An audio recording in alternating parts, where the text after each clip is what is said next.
What is up, everybody? Drew Kerr, 49ers Sports Talk here once again Tuesday night with CG Ruthless. And as always, we are going to start you out with a quick beer review and, kind of give you our thoughts on what we're drinking. So without further ado, CG, what are you drinking on today? A Hanneken Silver. This is what I got on sale. So, didn't have enough time. So I stopped at a local Walmart and this was on sale for some reason. So I got it. And speaking of the one beer you were talking about, there's some resemblance of this certain beer that you were talking about. So this is I guess this is a low carb and low calorie, but it has 4% alcohol. So let's give it a try. Oh, yeah. Actually, this is pretty decent. Usually the original one's pretty more strong, right? Yeah, But definitely. this is not too bad. A little bit more flavor. This is more healthy, actually. If somebody wanted to go on a diet on a healthy beer, this is a perfect beer to go with, actually. Is it really light? Does it have flavor for one of those low calorie beers? Nah, it's kind of like a watered down version, I guess. I don't know.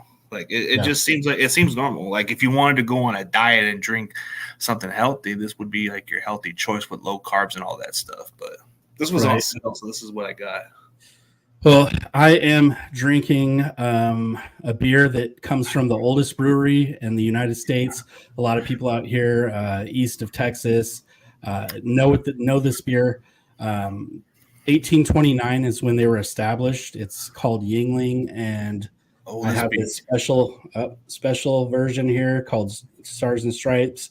I forget how much goes to supporting our American veterans, but I'm proud to drink this during 4th of July. As you can see, the thumbnail kind of had a little American flag theme. Yeah, I've got my summer gear on. Actually, funny story. This shirt, I'm wearing it in honor of Shanna Stash. Kind of got a Weekend at Bernie's vibe to it, so yeah, that's why I'm wearing this little Hawaiian shirt here. It's my 4th of July shirt too, so got like surfing. You can't really see it in the picture, but it's got surfing Bigfoots, and it's really like a USA hat, so kind of cool. Actually, I like that because I get something like that too, but I didn't think I have had this beer. I really like it. It's my go-to when we're not doing a beer review, but I figure I introduce it to some of the people that might not have had it. If you're new to the East Coast or whatever, if you moved from California, highly recommend Yingling. It's kind of like an everyday beer. Very good flavor. It's a lager, and so cheers to everybody. Happy hour with CG and Drew, Niners Brew Crew. And today we're going to be talking a little bit about the NFC conference and who poses the biggest threat. And so we'll just kind of jump right into that. Just want to check in the comments and see who we got here. We got Tommy talking crap per usual. Yingling, let's fucking go. Right. All right. He's from Pennsylvania for what he said. Yeah. So he's well versed in Yingling. So show the chops. I don't know what that means. Show the lamb chops. So he's got the Elvis thing going on. Yeah, I guess everybody calls me like impersonation for us. Oh, thank you very much. All right. So we are going to start out with. I'm kind of going to go in the order. I put these in order of who I think's like kind of the weakest to strongest opponents that the Niners might have to face. So we're going to start off with the Rams. And go ahead and just jump right into that and kind of give me your thoughts on them and how much you think they pose a threat to the Niners this year.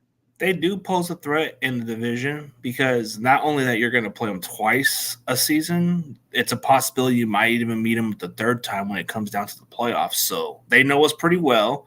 So you wouldn't take this team lightly. So from a 1 to 8, I would say, from a 1 to 10, I would say they really possess a threat to us. I would say maybe like an 8 to a 7 because they can really make a run for their money.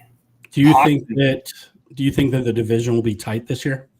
Yeah, I think it's going to come down to those two teams, actually. Yeah, I don't know about tight because I kind of, I've already kind of gone through all 18 weeks and I did a prediction week by week. I'm going to do a video on that later on. I don't think that they have a really great chance of winning the division. It's not impossible. Obviously, anything can happen, injuries, all sorts of nonsense. But for me, I think I wound up having them going like 11-6, somewhere in that ballpark, and the Niners going just a little bit better than that. And so I think that my biggest problem with the Rams is their defensive line. I think they're going to have trouble because they got 2 rookies they're going to plug in there year one, right? You got Jared Verse on the edge, and you got what's his name, Fisk. Oh, Braden Fisk, yeah. And so those 2 guys, usually, not always. Sometimes you get a blue chipper like Nick Bosa, but normally it takes a while for defensive linemen to kind of get up to speed. And then they're going to be next to it, even, a young guy in Kobe. What's his name? Kobe Turner. Kobe Turner is their D tackle, and then they got Kobe Durant in the second. He almost got Defensive Player of the Year. So very, very young, inexperienced defensive line. Not totally crazy about their linebackers. I think they have – who do they have? They got Ernest Jones. And Michael Hoyt or whatever his name is. Byron Young.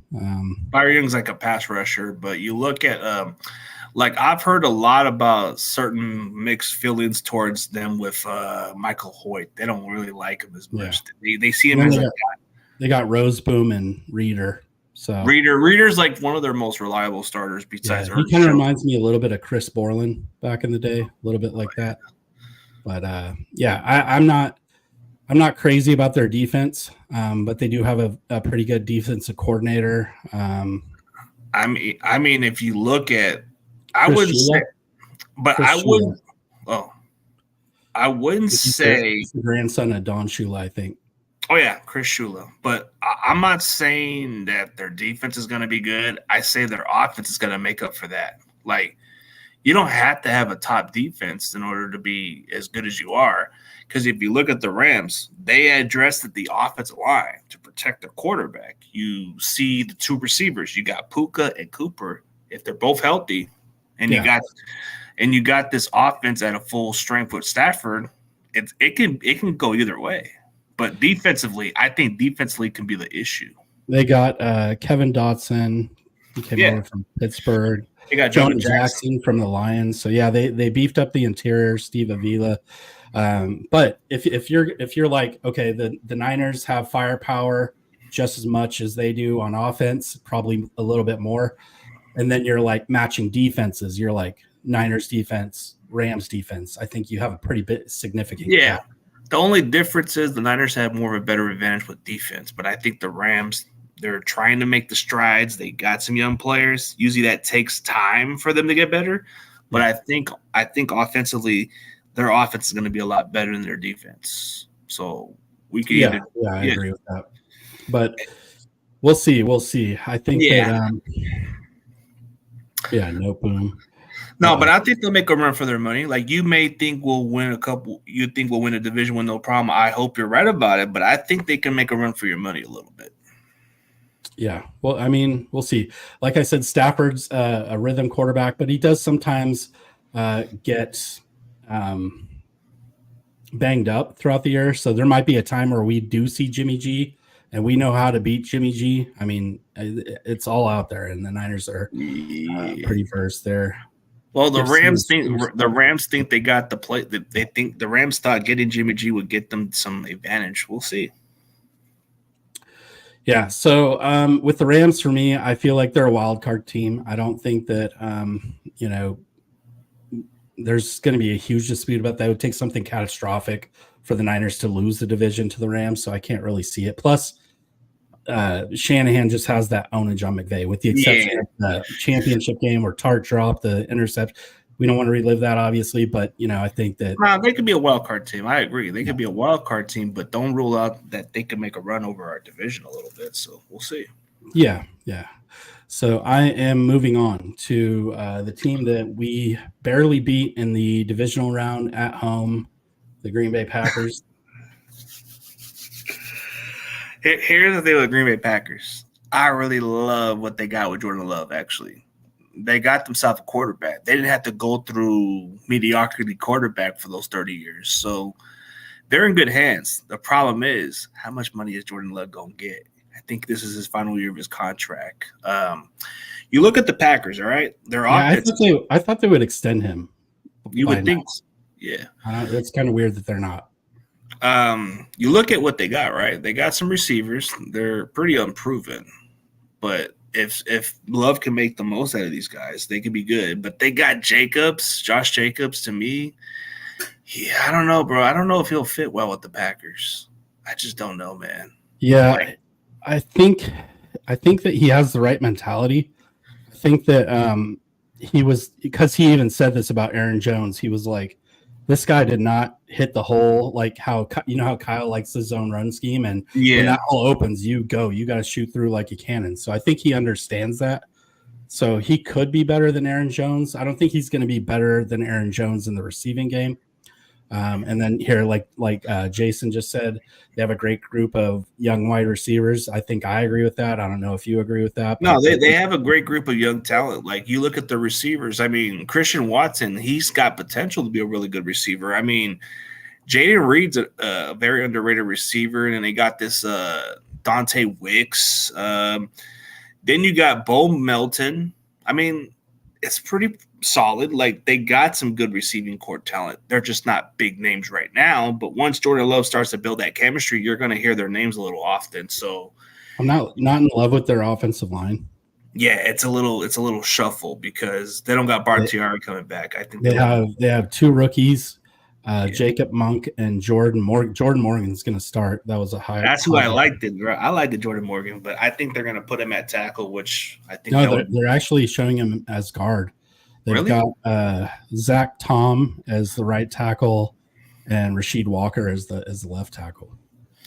Yeah, that could be pretty intriguing. So we'll see. But he's think kind of big, and he's kind of oafy, so I think it makes sense to have him on the interior. Yeah, more bigger body, but I think if you're looking from a 1 to a 10 with the Packers, like if you play them in the playoffs, I want to just say 6. I don't think they pose much of a threat to us. I think they'll give us a little bit of competition, but I think we already know what they're all about. Just like how you just said.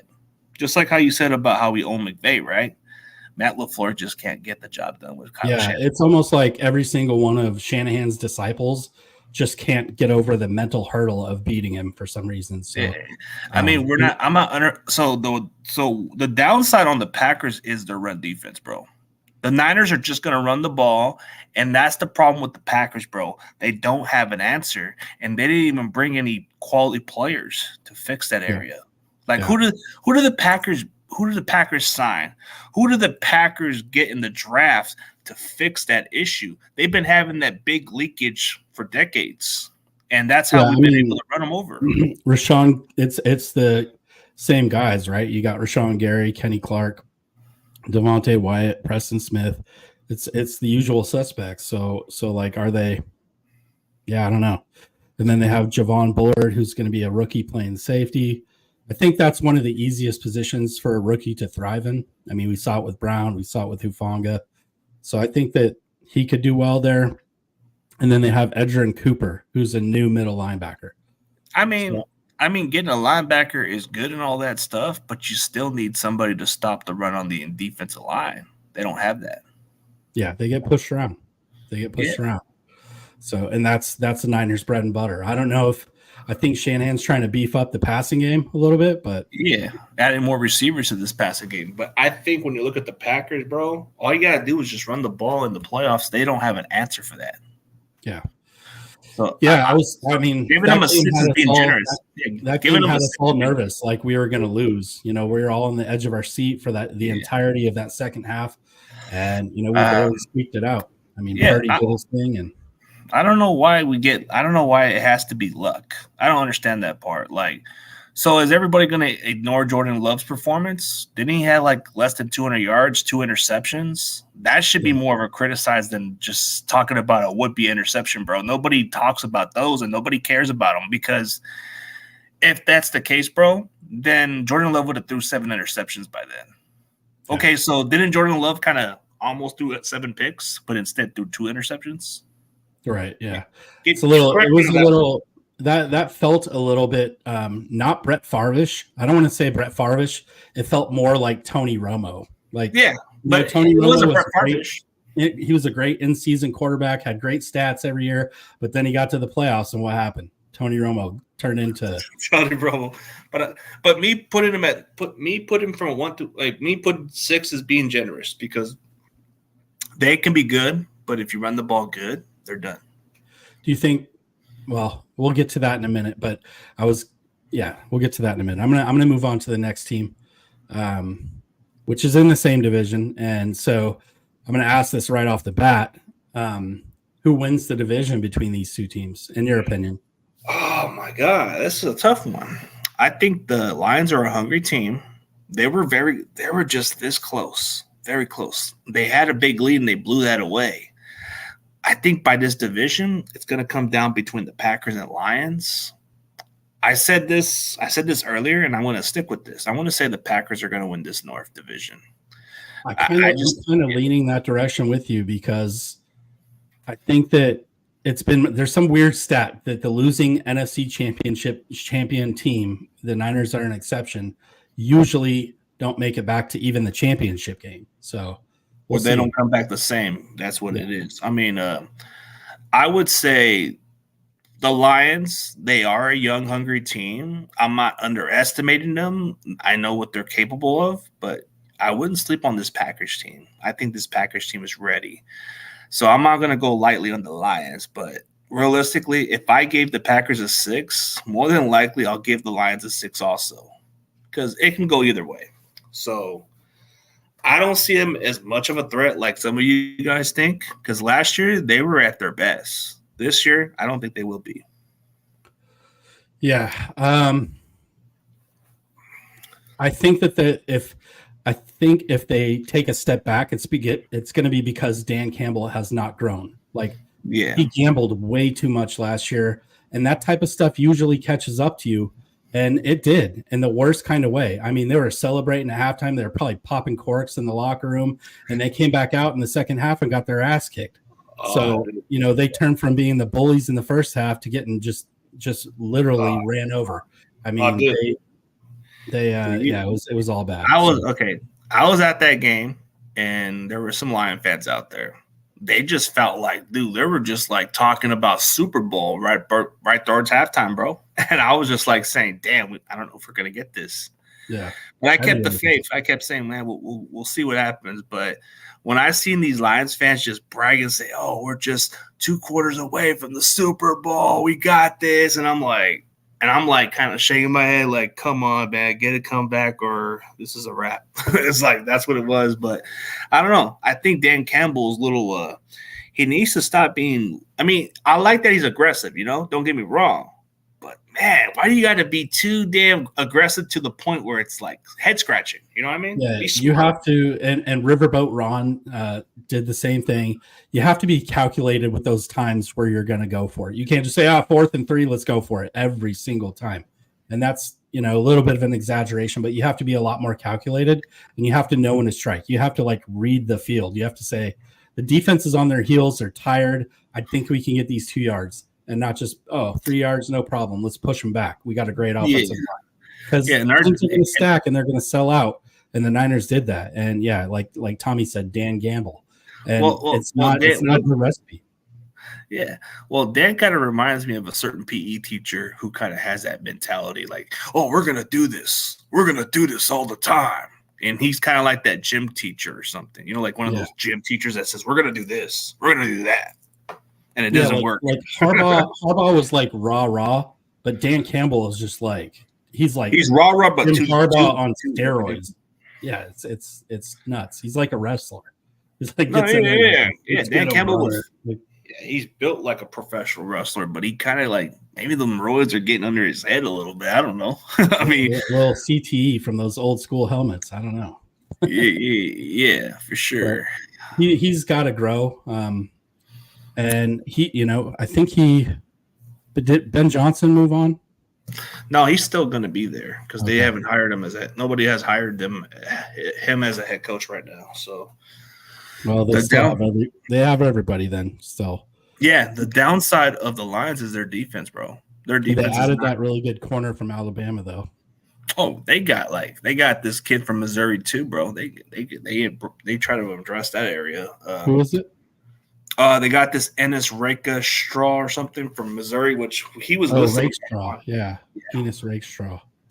That's a good pick, actually, to solidify their so he'll probably Brian Branch. He'll probably compete with Brian Branch for the nickel job.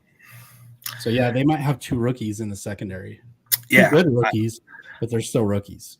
I think compared to the difference, bro, I just don't know if they'll win their division over the Packers. I just don't know, man. It's just Packers don't really need to go aggressive like everybody else. They're building the right way. They're trying to they got a quarterback. That's all they need. And yeah. I mean, the only weakness Goff is very similar to Stafford. Like Goff, he's a rhythm quarterback. Like he has to get in a rhythm to be effective. But if he gets in that rhythm, he's dangerous. And but if you rattle either one of those guys, are mostly like statues. If you rattle either one of those guys, they fall up. The whole team crumbles. Underneath. Yeah. So. But to be honest with you, Love is a little bit mobile. He can move. It's just he would only get better with more experience. But he hasn't played a lot. He's dirtbags hit the showers. Tommy is talking about the gym teacher from Nightmare on Elm Street too. Oh man, no. But if you look at the difference, I think it's going to come down to those 2 teams. And I'm not trying to sound like a hater, but I don't believe the hype with the Bears, man. It's just I don't see it, man. I'm absolutely out on the Bears.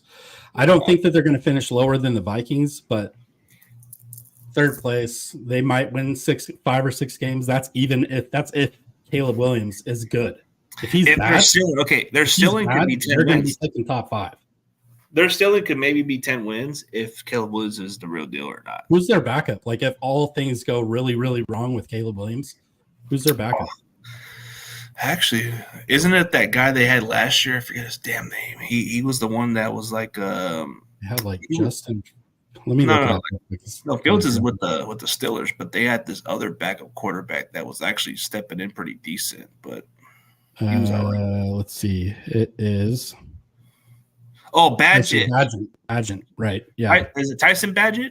Yeah. Yeah, I think that's him, yeah. He was an okay quarterback. He was just a game manager. Yeah, I mean, he's kind of on the same level as a Nick Mullins or whatever. They look good at times, but they're not going to win your division. So nah, he's not. If it goes bad, if it goes south for Caleb Williams, that's it. I mean, I don't expect nothing less from the Bears. I don't think. I mean, they got the receivers and all that talent, but I don't think it's going to happen. So, do they have the offensive line though? They didn't really address it because that was Justin Fields' biggest problem. He had no protection. He was running down the field as much Justin Field has his own negatives. He couldn't read a defense very well.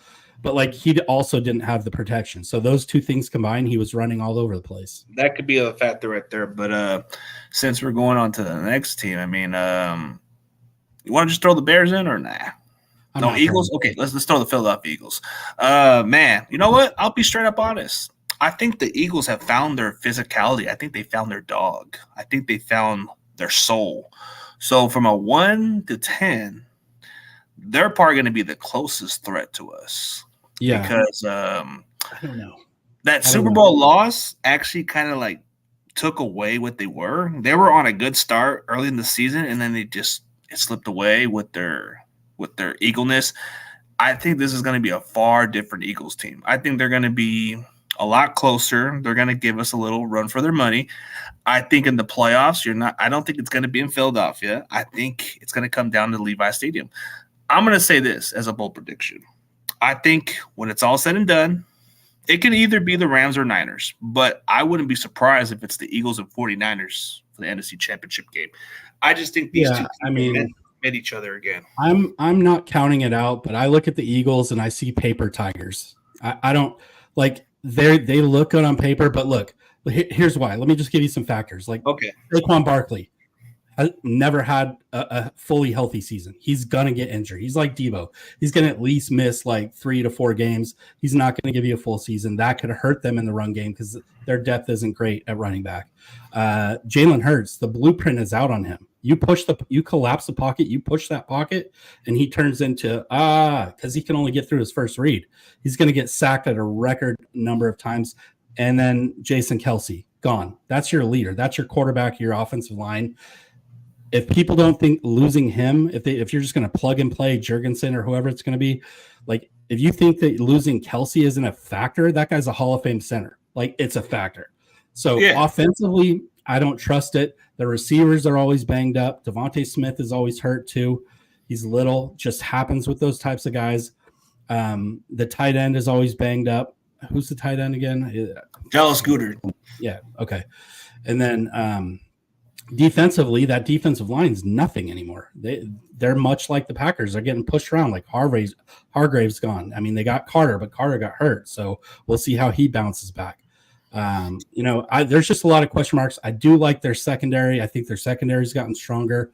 Linebackers mid-level still sucks.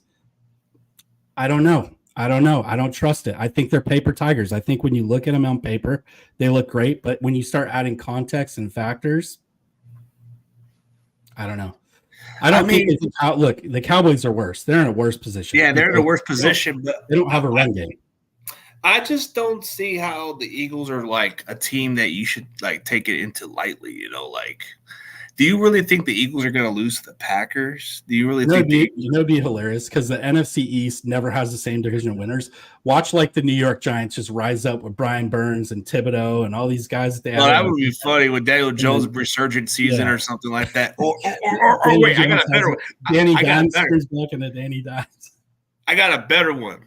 It wouldn't be a surprise. It wouldn't be surprised if Jaden Daniels had like an RG3 rookie season and just puts up some numbers and it comes off and the Commanders take over the Eagles. That would be hilarious. Yeah, and they got two good running backs. They got a good offensive line. They might finally have a quarterback now that can touch you in many different ways. They got McLaurin. They got McCaffrey. They got, who's their tight end? Oh, they got they got the guy from Zach Ertz. Oh, well, they signed Zach Ertz. Yeah, he's a little washed. Oh, but they got Ben Sinnott. Oh, yeah, they got Ben Sinnott, and they got this Turner kid. Right, yeah, Turner. And then they got Jahan Dotson. I think that's a decent – they got Austin Eckler and then Robinson at running back. I mean, they got a pretty deep – They got Cleveland Farrell from us, who is a great run stopper. He's coming off injury. Then Daron Payne, Jonathan Allen. Pretty good defensive line. They got some talent. Oh, they got Bobby Wagner? I mean, that's because he fits the system with Dan Quinn. I don't know. Mike Sanders. It wouldn't surprise me if the Commanders do make a step, but I think it's Philadelphia for sure. I don't know. There's something about them that I just can't buy into. Like, it would be kind of funny if Jaden Daniels had what they look like on paper, but I can't do it. It would be kind of funny if Jaden Daniels had an RG3 type rookie season and the Commanders just come as that team to win that division and they just choke on the Niners in the playoffs or something like that. I got to ask you a question, and I'm not trying to get political or anything like that. I know you're native, so how did you feel about the name? And now Montana is there's a tribe coming back trying to sue the NFL because that logo was an actual chief.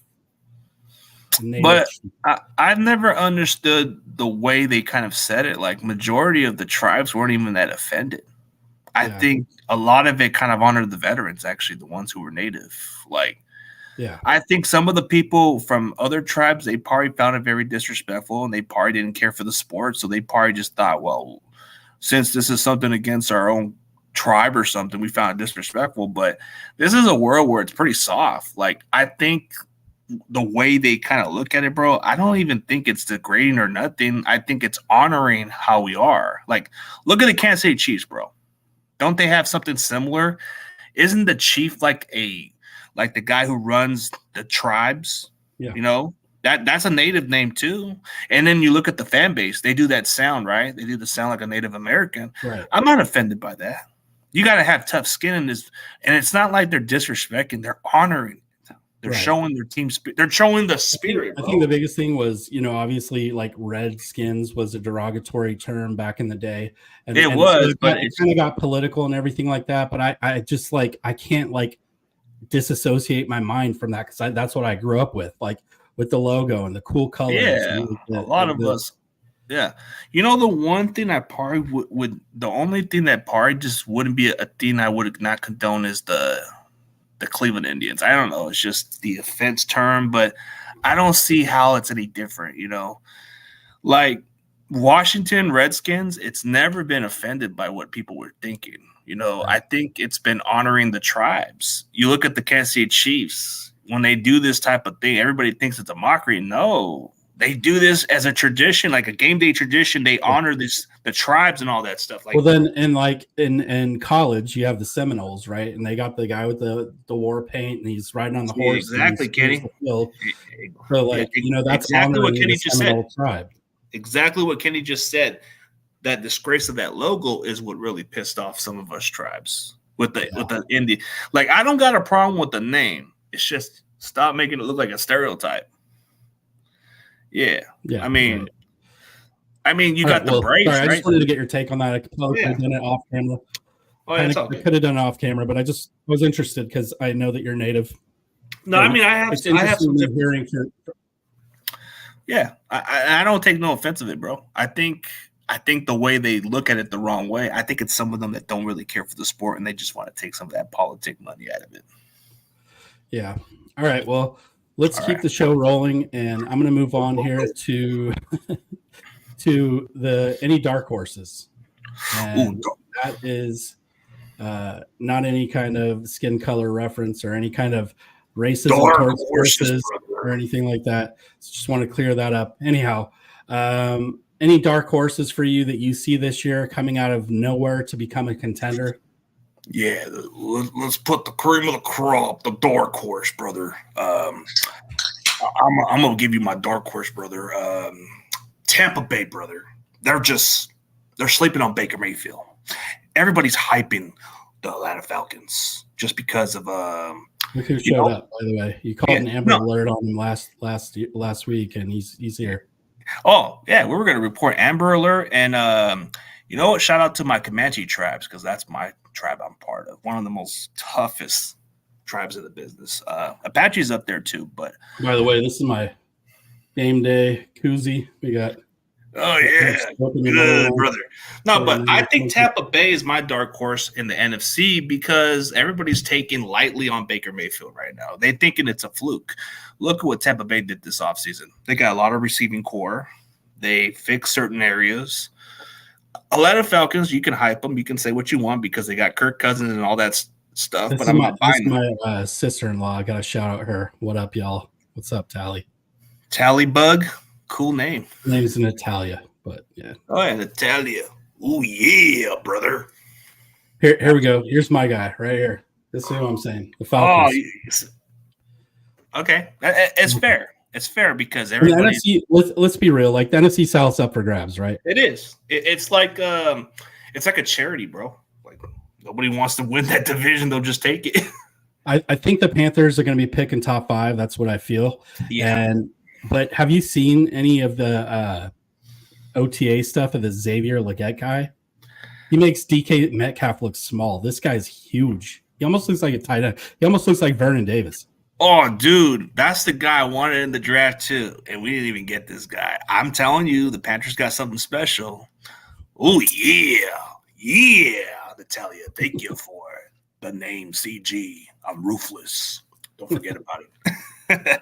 Yeah, so that's mine. I say the Falcons just because I love their young pieces around Kirk Cousins. I think they got a decent enough offensive line, young kind of tenacious defense, and I think it's going to be scrappy between those two teams. The Bucs. Yeah, I think it's going to be up for grabs with these two teams, but I feel like the one that's more proven is Tampa Bay because I already know what I got. But like you just said, Atlanta Falcons, they got all the talent. It's just they've never been able to capitalize. Like they've never been able to put it together. But maybe this will be. They are a quarterback away, in which maybe Cousins is the solution. But I still trust Tampa. That's been it, right? Like Desmond Ritter didn't work out. Where's he at now? Oh, he's with the Cardinals. He's their backup quarterback. Like, how do you go from being the Falcons' starting quarterback to the bench to now being the backup to Kyler Murray?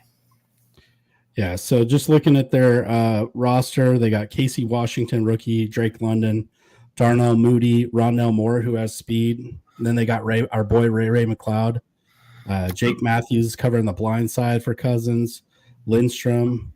They got a really good offensive line, actually. Drew Dahlman. I like their center. I like the center because Drew of his Yeah, because his dad used to play for us, and the Niners might be interested in him next year. So watch out. And then you got Kyle Pitts and Bijan Robinson. Then you have that tank. I hate it when we play this guy, Tyler Algier, or how he's a physical running back. I think he's a Polynesian running back, but he's a that guy is like, he reminds me of Marshawn Lynch. Like, he just runs people over. No, he kind of reminds me more of Michael Turner a little bit. Just some bowling ball big guy. body running, like a bowling ball type of guy. Like they got Warner and they got Ross Dwelly. They got like two of our leftovers, you know. Yeah, I like their secondary. They got a good secondary. AJ Terrell, Jesse Bates. Jesse Bates is a baller, yeah. D. Afford.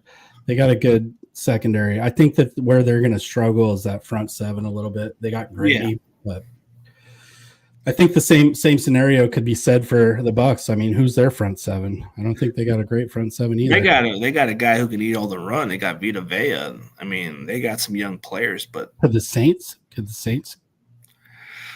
got a pretty deep defense. I'm not gonna lie, but you look at who they got as a head coach, Dennis Allen. I just don't buy into Dennis Allen. Yeah, I mean, it's kind of the same thing with the Bucs. Their front seven, besides Vea and Levante David, I don't know. Nah, it's just you look at Tampa Bay. I already know what I'm getting with Tampa Bay.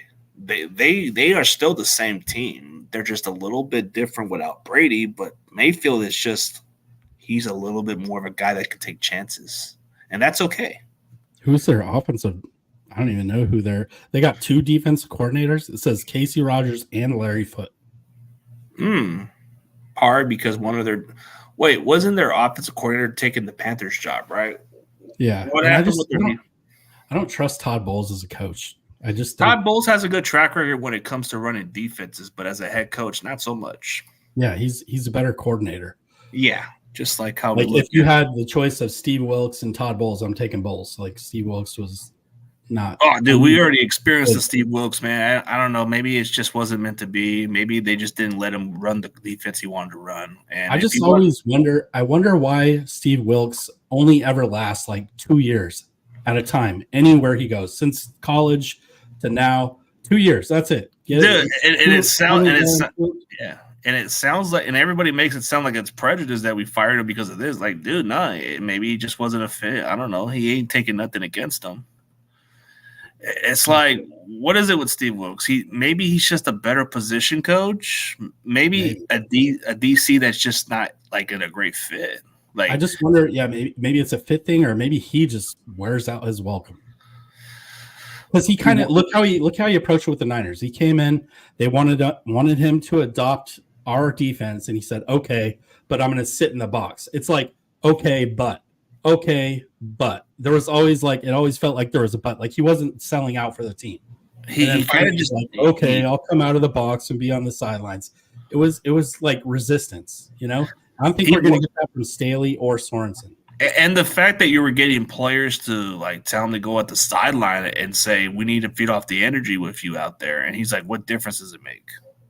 Yeah, it was just like he was asked that question. Wow. He says it makes no difference, and that's why I think he doesn't last. I think his ego gets the best of him, and he's like, "I know best. I'm going to do it my way," and Kyle's like, "No, Robert Saleh, D'Amico Ryans, wide 9. That's what we're doing." And you don't like it. Yeah. And now you got some guys that are going to sell out, like Brandon Staley. He'll probably add some wrinkles, drawing it up on the X's and O's. And Sorensen's an ex-player who's going to be down in the trenches with those guys. And he already knows the system. He knows what kind of system we're running. It's going to be like another Saleh or D'Amico Ryans situation, I think. Hopefully. But I think Staley is the insurance in case Sorensen doesn't hold up pretty well. That's why you got the experienced guy like Staley. Yeah. So any others? I mean, that could just come out of nowhere. We talked about the Commanders a little bit. I think they could be potentially looking at their roster. I don't know. I mean, okay, if we're talking about a dark horse team, I already said Tampa Bay. But if I got to pick one more team, Giants. I know this may sound crazy, but man, I don't want to make it sound like this is ridiculous. I don't think you're going to agree with me on this one, but if I had to pick a second dark horse team, I want to say the Rams. It's because they're young and hungry. Us for the division? Possibly, bro. I'm not saying they could, but I'm just saying dark horse wise. Remember what happened a couple years ago? Happen. I mean, I could totally see it flip flopping. Niners going to the wild card.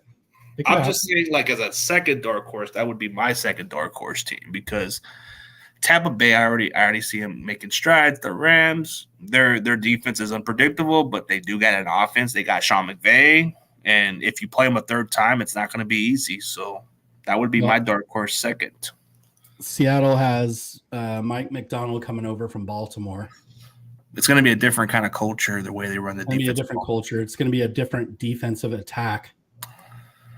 They don't have the same players as Baltimore has, but I think we're going to start to see that culture that John Harbaugh built over in Baltimore kind of transition over into Seattle. Yeah. So maybe not this season. I still think they need a better quarterback. I don't trust Geno Smith as far as I could throw him. And then you look at the Cardinals. Maybe a couple more years they'd be okay, but I don't think they're going to have it with that head coach for long. I think he's going to be good as God. Yeah, I think that I mentioned this earlier in a chat. I forget who it was that I was live with or chatting in the live, but I mentioned it was John Chapman, and I said this, and I believe this, that Marvin Harrison is a hell of a player, but he's going to get double teamed all year. And then they have literally nobody else to throw the ball.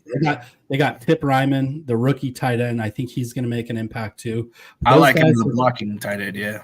They're going to need some time to get going. And so it's and a young promising roster. Is like Kyler Murray can't stay healthy to save his life. So yeah, and they got this he's a scary quarterback. Yeah, I mean they got my boy Max Melton, who I wanted, and they got him. I was like jealous as hell. Like, damn, why you guys take him? You know, but I think this is a young team. It's just I'm not underestimating the Cardinals. They may give us a little bit of competition, but I don't think they're going to run that division. I don't think they're going to even make the playoffs. I think you give it a couple years, and maybe by this time they build this foundation, they could be a good team like they were in 2021. But it would take them another year or two to get back to that form. Yeah, see, I tend to agree with Huxley here. Yeah, it would be because I expect a Mike McDonald's defense to be a little different because this Baltimore style defense. Is it the defense that you didn't trust last year with Seattle, or is it the offense? For me, it's the offense. It's both. Actually, it's both. Actually, because Tyler Lockett's older. DK can only run like 2 routes. No, but you look at Seattle's defense. What if they try to address the secondary and it's still one of their weakest spots? Their run defense Carroll's just lingering in the back. Kind of feels like have you ever done like a presentation in class and you have your teacher just kind of sitting back here over your shoulder watching everything that you're doing? I feel like that's how Mike McDonald's going to feel with Pete Carroll still there, still on the field, still smacking his bubble gum. Like he's going to be up there behind him. And it's going to be challenging, dynamic. And then does Schneider recognize that and get rid of Pete Carroll because he's like, this guy's got to have his own thing? I mean, I don't know. It's kind of a weird dynamic. Yeah, it is. I think that's going to be the toughest one. I think those two are question marks. I don't know if you're old enough to remember, but Bill Walsh, like when he was kind of in a similar advisor, executive type role for the Niners after he, I think that's exactly what you get with like Bill Walsh was inheriting a bad 49ers team in 1970. No, I'm talking about after he retired. He took the front office. He retired. Like once he retired, he was a head coach for Stanford for a little bit, and then he eventually became a part of the front office. But it kind of feels like that with Pete. That's probably going to be Pete Carroll's role because I don't think nobody wants to get him as a head coach because he's already old. He's too damn old. Yeah. And Belichick, I don't think he wants nothing less than a head coach role. No, he's too busy with his little 24-year-old talk to it. I don't know, man. I'm not touching that one either. Yeah, I ain't getting there, bro. But I mean, like they say, man, you get them cream of the crop, brother. Yeah. she is. For sure. Smoke and fire. Yeah, I mean, I think we kind of covered all the teams that could be. I mean, you're going to have your lower level teams. They're going to be picking, top 5. I think the Giants could be that. They might get better because of Burns. I really love Neighbors. I think he's probably the best receiver potentially. Since they have Odell Beckham, yeah, I think they might be, but I don't think they're gonna. I think maybe the only closest team, maybe the Commanders, because we don't know what they are. Yeah, we kind of went a little bit to Fantasyland, but in reality, when they start playing all the better teams, they're probably not. I could see them maybe stealing one from the Cowboys. Maybe if they're lucky, steal one from the Eagles. But you look at that Commanders team. They got a talented roster. It's just young and hungry. And you look at Dan Quinn. He already knows Dallas. He knows that division pretty well. Yeah.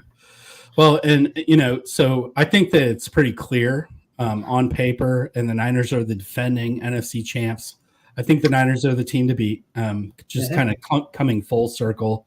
I think there are some teams that can threaten them a little bit in the NFC, but I think it's the AFC. If they do happen to get back to a Super Bowl, it's going to be the AFC that really, really challenges and threatens the Niners. I mean, outside the Kansas City Chiefs, maybe the AFC isn't as bad as y'all. I mean, isn't probably as tough as you think. It's just Texans. I think when Joe Burrow's healthy, the Bengals are scary. Who else? I mean, they beat us the last time we played them. I mean, definitely not the Dolphins. I don't trust Buffalo. Just because Baltimore, it's like they're one and done every now and then. So I don't know. I do like Baltimore, but they're not like a team that's going to finish far. Yeah, and then you have the X factor of Harbaugh. We don't. He went to That's the crazy fact, bro. Year. We were like one of those under the radars from 2011. That was the year that everybody wasn't sure. I actually think the Chargers can win that division. I'm going to throw it out there because the Chiefs were a garbage regular season team last year. The Chargers have a chance to sneak up on them and take that division. If both can stay healthy, if their defense can stay healthy, that's been their biggest challenge, right? Man, that would be great, bro. Can we play hardball in the Super Bowl and just get our win over that team since it was my God, years? That would actually be pretty epic. And then it would be our second Super Bowl win over the Chargers. It would be one from San Diego and in LA. And that'd be kind of cool. Beat the Chargers in both cities. Yeah. Yeah. And then that'd be like the only reason why we own LA because of that. But I really, really, really do not want to see the Chiefs again. They're just giving us problems, and it's just Andy Reid and Patrick Mahomes. I think if you play any other team and you have like a touchdown lead, you're going to play against these other quarterbacks who don't do exactly what Mahomes does. For some reason, in both those Super Bowls, it was just like a couple bounces here and there. Like, give us Aaron Rodgers and the Jets, bro, and we can win that shit. Oh God, yeah, they're not going to make it. I'll be surprised if they did. If they did, it'd be kind of funny. Give us the Miami Dolphins. We'll probably smoke them. I feel like Salah's. This might be his last year there. Yeah, and I think Salah's going to be coming back here. Let's hope so. That would be phenomenal. I don't know. If Staley and Sorensen win a Super Bowl this year, they're not going anywhere. No, they might get a job elsewhere. They might get a head coaching job.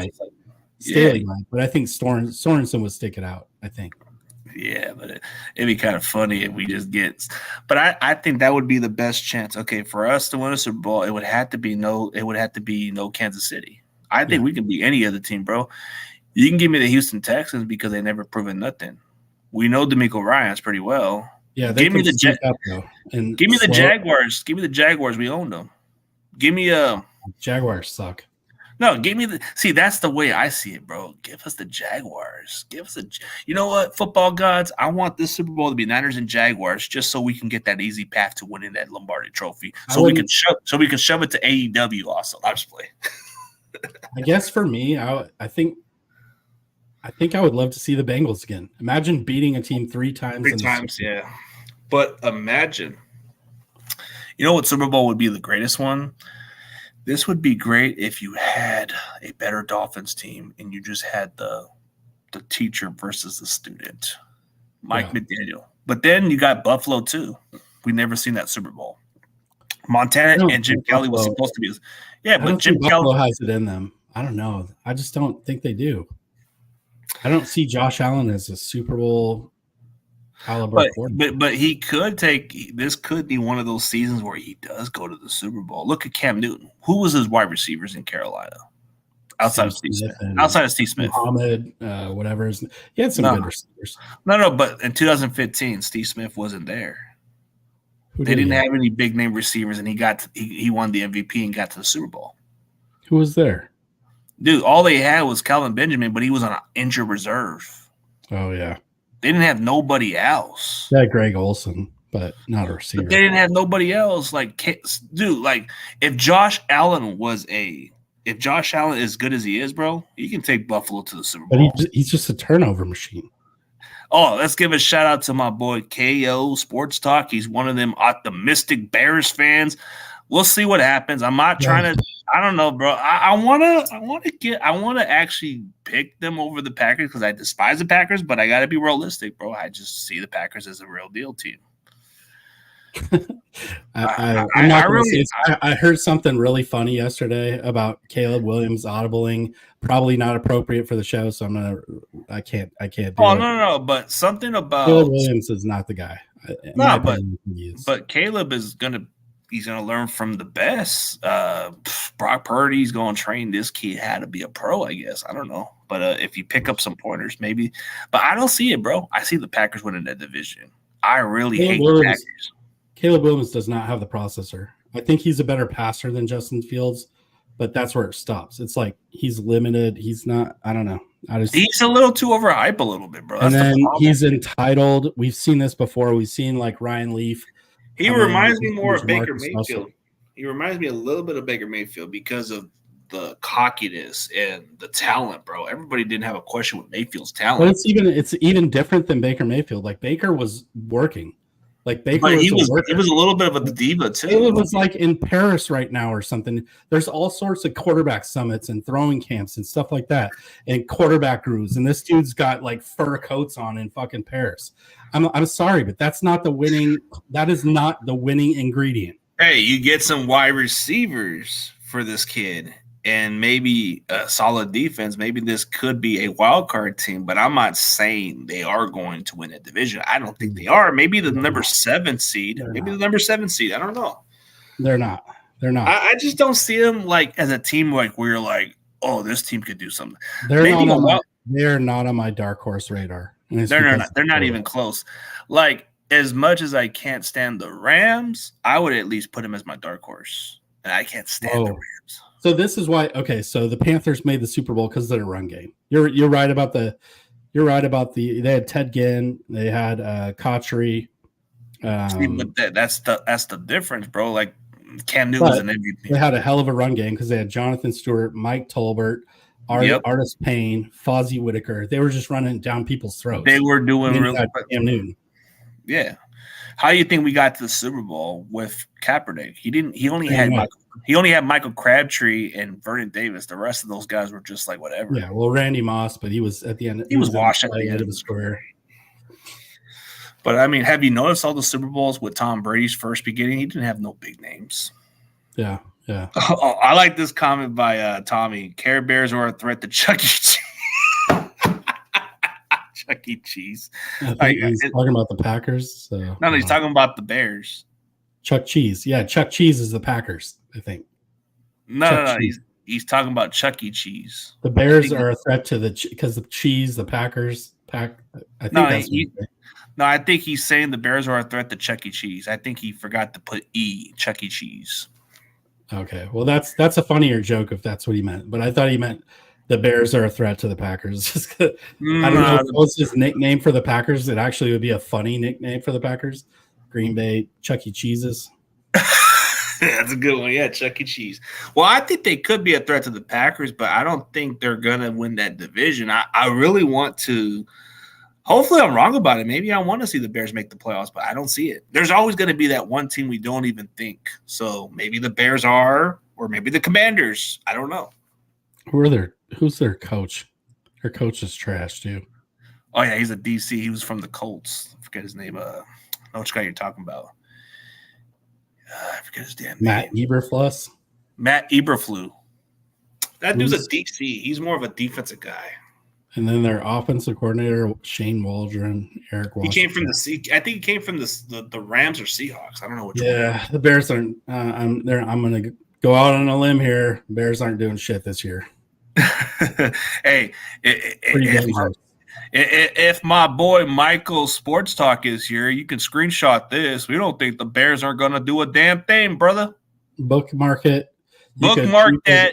Record us and say these guys didn't know what the hell they're talking about. Their ceiling is is 8 wins. And say that.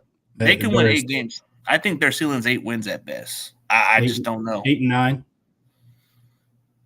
Yeah. Oh, see, see. Tommy said that Care Bears are a threat to Chuck E. Cheese. Well, they are a threat to Chuck E. Cheese.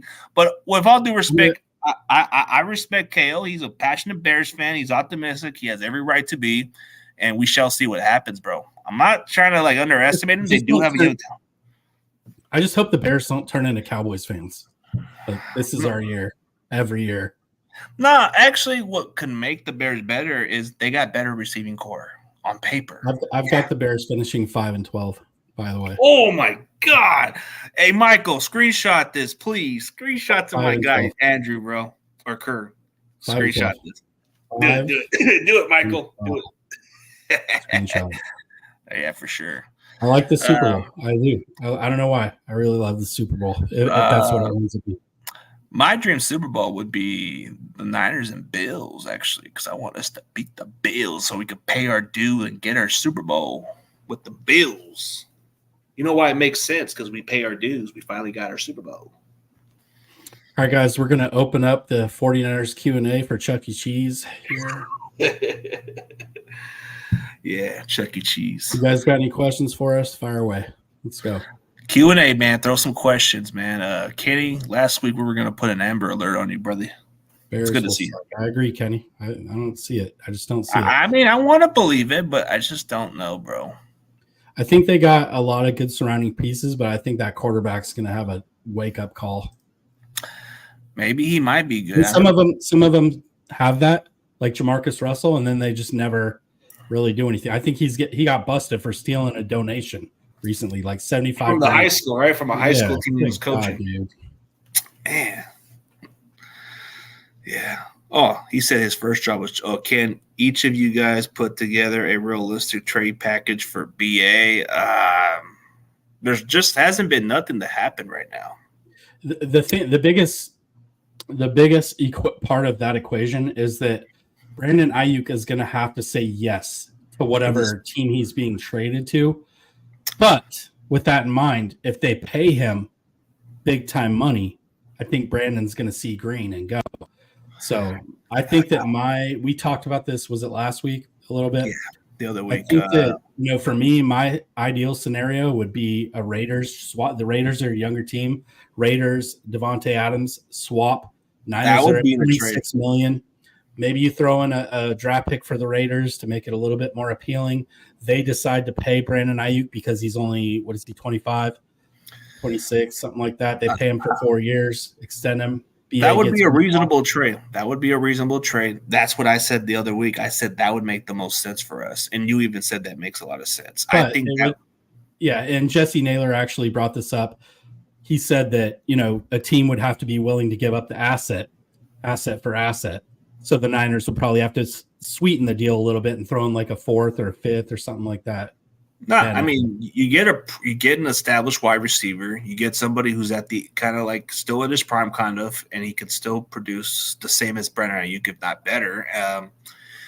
That's another option of a trade. That the route running ability would go up a notch. I think the blocking might. Devontae Adams is physical, so it's not like he won't do what Kyle asks him to do. But I think that it takes a while to get used to that kind of offense. Oh yeah. I think that's a good package deal, but if I had to include another package deal, this may sound crazy.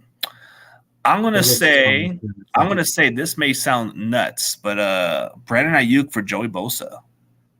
Straight up. You get Joey Bosa, you get him to pair with his brother, and you get off the deal a little bit, and you take whatever Bosa's contract is, and you give Nick Bosa his brother. You get a rotation, you keep this guy fresh, you make this defense the most scary defense, and you still get to see what you get with Ricky Pearson and those other guys. Yeah, I don't know about that because for me personally, I don't want to see us relying on rookies. But then you look at who do the Chargers have, bro? They don't have anybody else that's good. That's just my 2 cents. That would probably make the most sense. I mean, Harbaugh would love it. Harbaugh would love it. He needs a proven receiver. He needs somebody like a Michael Crabtree. Yeah, and that would be the closest to a Michael Crabtree. BA is better than Crabtree. But you get the Bosa brothers, and Leonard Floyd can just come off the bench and produce. Well, just keep everybody fresh. I don't necessarily hate it. I hate the idea of Bosa coming over and then being injured for 7 games and then having to listen to fans go ape shit on the fact that we sent him and he's played all 17 games for the Chargers. But you can get him for the most important games of the season. Yeah, maybe. I don't know. How about this one from Tommy? I like this one. I say no. No, I think we're going to have a little bit of a split with the Rams. I think we will win. I think we'll win 5 of our division games. Yeah, I think it's 5 or 4. 5 or 4 wins is realistic in our division. Yeah, there's one of those Seattle games that we have short rest. I think it's like a Thursday night game. Yeah, and, but if the Steelers were dead serious about Brandon Ayuk, give us freaking TJ Watt, and we'll make the deal happen. They're not going to give us their. They're not going to do it, but blue chip pass rusher. It's not going to happen. Yeah. If we sweep Seattle and the Cardinals, it'll be for the 3rd year in a row. Yeah, it would, because. That's true. But I think we will. I don't know. I think Seattle's 50-50. It's 50-50 the sweep because it's hard to play in Seattle. And also 50-50 with the Cardinals, really, because they're a tricky team. Kyler Murray is healthy for both those games. I mean, he can do some damage. I mean, the Cardinals gave us some problems. Cardinals always give us – they never win, but they always give us problems. So and Josh Dobbs was giving us a game a little bit too, so it wasn't like anything kind of like. And he's the crazy part is he's our backup quarterback. Right. Yeah. Well, I don't see any other questions, so.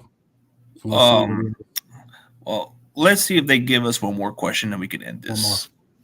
Okay, give us one more question, and one more good question for whoever says it first. Let's see. Give us one more question. We'll be glad to answer it. But if not, I'll definitely finish the last of this beer, and I'll give you guys the final outro of what I say. I'll give you guys the cheers and then go. I'll give you that. Well, doesn't look like any. He did. Yeah, I mean, he did. He's a physical running back. Yeah. And he always tries to fight our guys. Like, I don't know why. He's just always. Oh, okay. This is a question right here by our boy Kenny. Can we win without Trent? Yep. We can win without Trent. It's just if he misses a little time, we'll be okay. We can win without him. I think that we can do enough scheme wise, and Brock's got the processor. I think that. Steve-O gave us a good question. Okay, one more since he. One more question since we like Steve-O. So okay. Who do we trade for midseason? Okay, let's say if the offensive line doesn't work out as good. Let's say Jake Brendel is injured and he's out for the year, and you don't have no stability at center. Do we make a trade for a center or somebody? You're gonna have to trade with a team that probably isn't going to make the playoffs, like we did with Chase. And they got a good quality starting center or somebody, and we can just give them a third. We traded for the year before. We did Chase last year, and then we did another mid-season trade for somebody. We'll get Dahlman. Let's say the Falcons don't even make it far. Let's say they don't even make the playoffs, and we get their starting center. What are we gonna have to give up for that? We're gonna have to probably just a mid-round pick. But you know what? I think there's another option. Let's say hypothetically we are going through an injury at a different position. Like you look. Yeah, I mean, you have to fill in. Let's say. I don't even want to put it in the universe. I don't even want to talk about injuries that haven't happened. So I don't even want to think of it either. Like week 8, maybe it happens, and I'm gonna be like, "See, we jinx it." Geesh, like we can see something like a safety injury, and maybe we're kind of thin at that position down the stretch. Which I hope it doesn't happen. But we make this trade with a certain team that's not making the playoffs, and we make a deal. And this team that's not making the playoffs, they give us a starting caliber safety. And we decide to keep him over this guy for this offseason. Well, I'll stay in the secondary. let's say like somebody like Lenore goes down and Renardo Green's not quite up to speed, and we really need that nickel corner to get us to the finish line. I think that maybe a nickel corner. I don't know what player or what team, but I would say like a corner maybe. Yeah, maybe somebody that's a quality starter, but maybe like you said, maybe a team in New Orleans, like maybe if an injury comes and maybe the Saints want to start. Lattimore, maybe. Lattimore would be an option, but we'll see. Yeah. That's possible. But I think we pretty much answered all the questions. Yeah, as long as we don't play at East Rutherford, New Jersey, Giant Stadium is pretty much a bad place. Yeah. Has Justin Simmons signed anywhere? No, he hasn't even signed nowhere. That's the crazy part. If we sign him, that's better depth right there. There's some decent free agents out there still. Yeah, and they can still contribute for another team. They just haven't been picked up. Maybe because of the injuries, or maybe because they're not in a rush. They want to take their time and look for, like, David Bartiari he can still be signed by us if we wanted to get him. I don't think he's going to ask a lot of money. He probably wants to contend for a Super Bowl team. I don't like our tackle depth personally. I got a question for you, actually. I just thought of. Okay. If Purdy has to miss a few games, not putting it out there for the whole season or whatever, but if he has to miss a few games, can Dobbs win those games with this roster?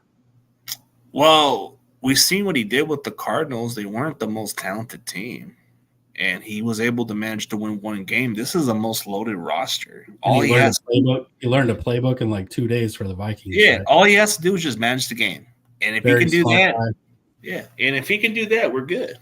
I think if Purdy were to miss a couple games, if he can manage to win like 2 or 3 of those games and win a couple of those ones, then we're good. Jason just said this earlier too. Jason Mobbs, my friend, longtime friend. Who are they talking about? Gibson. Deshaun Gibson, but he's not even on the roster no more. He's not on the That's what I was confused about. Is there a different Gibson from somebody? Gibson's head is Barry Bonds size now. No, Gibson's not even on the roster. So why would he be tested for steroids if he's not on any roster?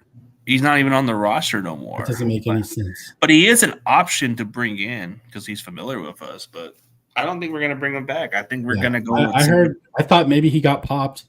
He's saying it. Bebop Jones said he tested positive. So I don't. Is he going to face a suspension if he comes back? Or is that why they're saying that? It's possibly. So I don't think it's necessary to bring him back at this point. If that's the case, I don't think so either. We got Mahoney. We got all these guys. Okay, so there it is. Suspended for 6 games. Guess he's not. Let me see. But isn't he going to retire? He's going to retire. He's old. I mean, yeah. I mean, at this point, he's already going to retire. But let me see. So he's suspended 6 games. Wow, he's not even on our roster. So we're not going to sign him. Oh well. Yeah. Oh well, Justin Simmons. Simmons is still available. He can still. I don't know if Hufanga is going to make it back. It sounds like he might, but he could also start on the pop. Yeah. Then you see Malik Mustafa could be a sleeper. Yeah, Malik. Then you got Mahoney from Vanderbilt. You got all these. I mean, there's a lot of depth. Then you got Eric. What's his name? Eric Harris. Eric Harris is somebody that's part of just. Yeah. Odom's more of a special teamer, but I think we're good at safety. I think we're pretty solid right there. I think that's pretty much been our weakest spot for quite a while was depth in the secondary. It's all contingent on Hufanga, right? I think if Hufanga can make it back, by at least week 7, we're good. Yeah, for sure. Well, I think we pretty much covered everything. I'm going to sip on this final drink, and we're going to call it a day. Appreciate you guys. Go ahead and like and subscribe to all the socials, Instagram, Facebook group. Twitter, X, whatever you call it these days. CG's got a really good TikTok. I haven't really started mine yet, but I'm Drew Kerr himself on Twitter. So over 14,000 followers. Go follow me on TikTok. And for all you guys, subscribe to this channel. Go check out this content. We're going to keep you updated. We're going to keep you posted on some more 49ers content, and we're going to drink. And as always, woo! Let's go 49ers.